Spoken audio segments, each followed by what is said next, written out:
Hey everyone.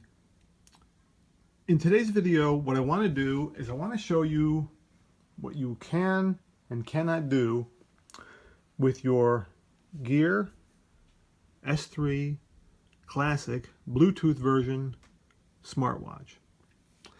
Now, a lot of people have been asking me, what are the capabilities of this watch when you're like just on Wi-Fi or on Bluetooth connected to your phone and things like that.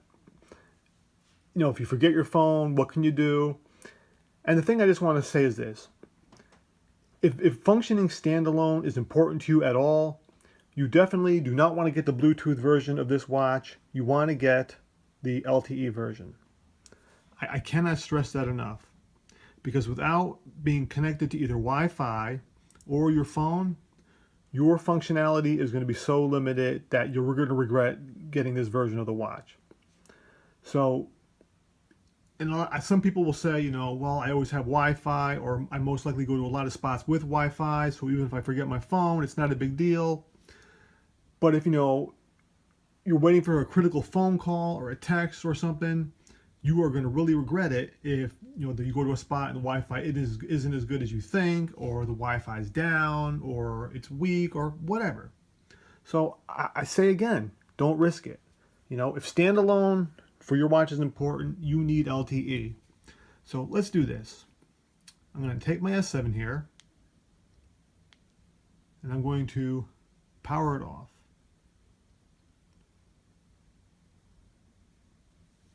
So we're powering down.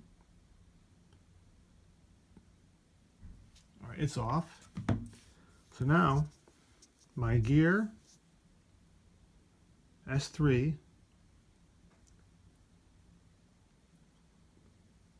is in standalone mode. So let's go into settings.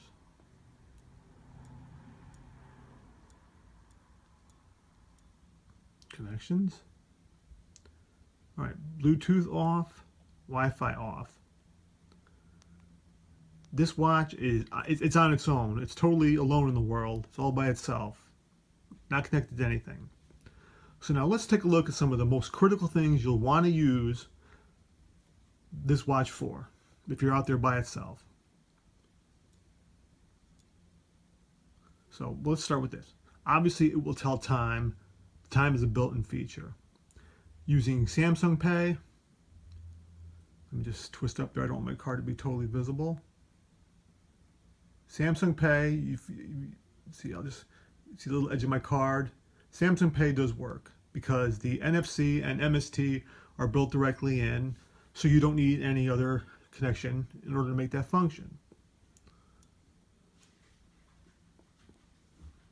But let's say you want to send a text message. You're not going to be able to do it. You need some kind of a connection. You want to make a phone call. All right, so let's call the AT&T number.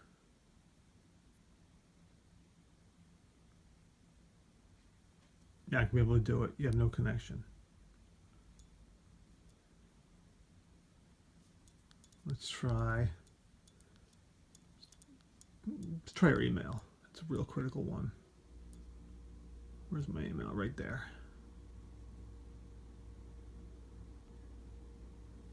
Nope, no email. So now you're saying in standalone, I can't make phone calls, I can't make or receive text, and I'm not going to write an email or receive an email. Those are like the three most critical functions you're going to need when you're out there.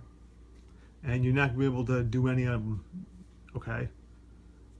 Unless you're relying on that Wi-Fi, which is going to be so hit or miss. Again, don't take the chance. If you're going to be going with your watch only, you're going to not be able to access your phone, or you're going to leave it behind, or you can't carry it with you, and you want to stay in touch with people, you're going to want the LTE version of this watch. I can't keep saying it more. I can't say it more than that. That's the one you want to get. I just showed you the limitations of the Bluetooth model. Okay, so now you know you're not going to make phone calls. You're not going to get text. You're not going to get emails. All right? So think about that. choose wisely which watch you buy.